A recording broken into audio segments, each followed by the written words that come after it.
Ontem falamos a respeito dos compromissos, das responsabilidades que tanto a paternidade quanto a maternidade acarreta. E isso é bastante ignorado.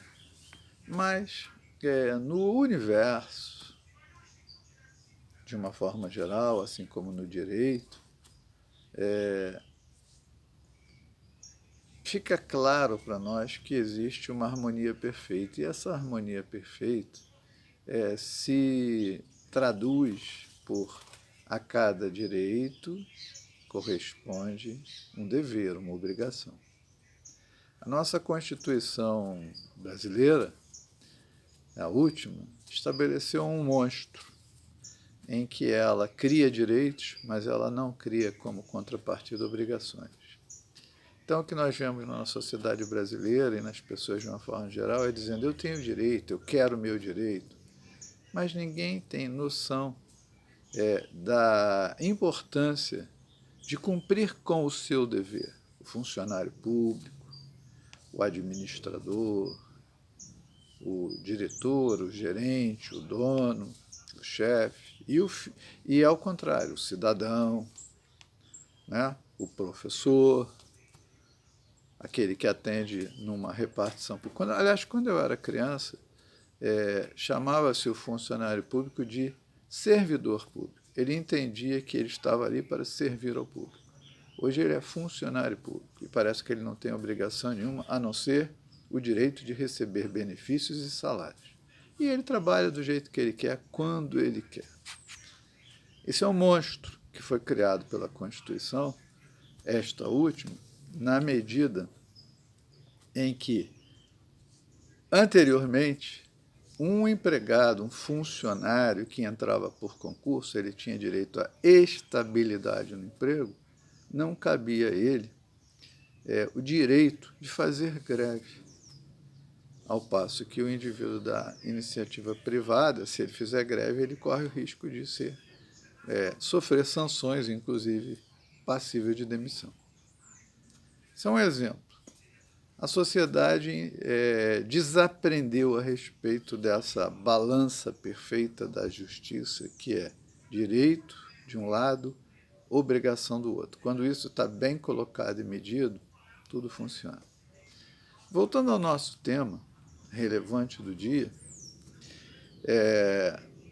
falamos sobre a paternidade, a maternidade, as suas responsabilidades, compromissos graves que assumimos perante a justiça divina quando recebemos um filho em nossa casa. O mesmo se dá em relação aos filhos. Frequentemente os filhos se esquecem de que receberam dos pais, mesmo dos pais negligentes, mesmo dos pais ignorantes, mesmo dos pais até maliciosos, até criminosos, receberam destes a oportunidade da encarnação, que é sensacional. Receber a oportunidade de reencarnar, bem-aventurados os aflitos. Você vai ter a oportunidade de estar aqui e se resolver perante o seu passado, perante o seu presente, perante o seu futuro. Você tem a oportunidade. Aquele que está desencarnado, no momento, ele está numa situação, digamos, em termos de oportunidade, menor que a sua.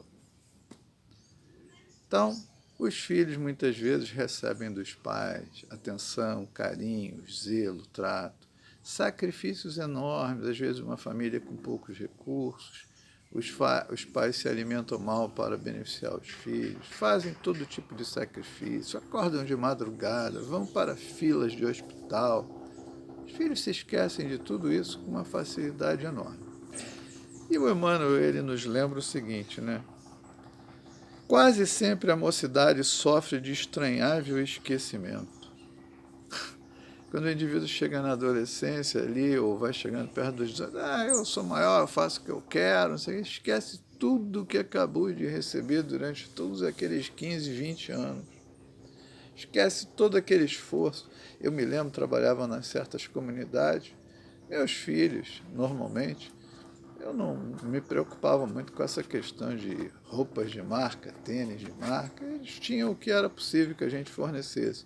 Eu vi muitas vezes em comunidades uma mãe ir numa loja, comprar um tênis dessas marcas relevantes para pagar em 10, 15, 20 vezes com dinheiro que eu nem sei como que ela conseguia, mas com certeza era à custa de muito esforço e trabalho para aquele indivíduo poder portar aquele tênis.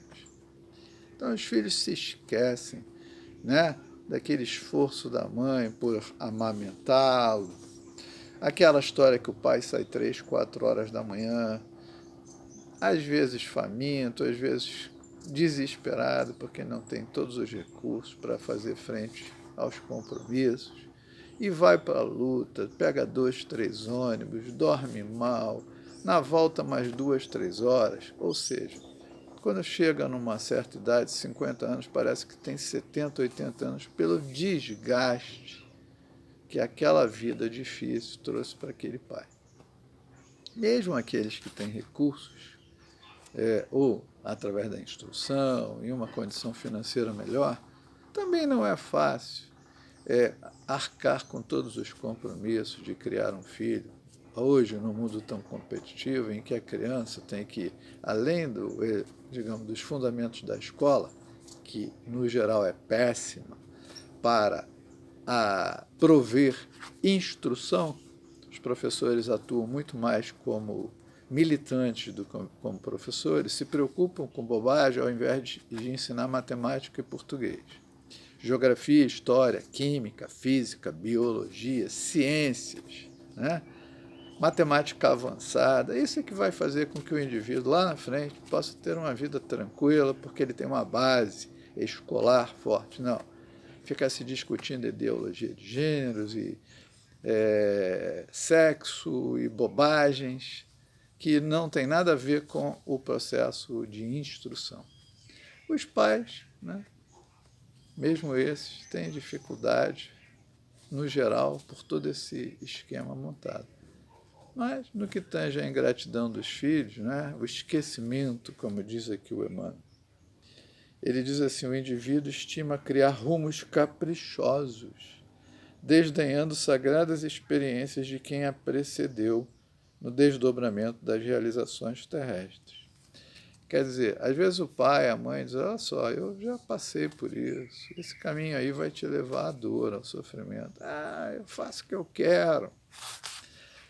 Eu acho que escutar ao pai, escutar à mãe, escutar ao tio, ao avô, à avó, aquele mais velho, que já teve a experiência, é, no mínimo, sábio, prudente, mesmo que você queira, lá na frente, tomar uma decisão diferente.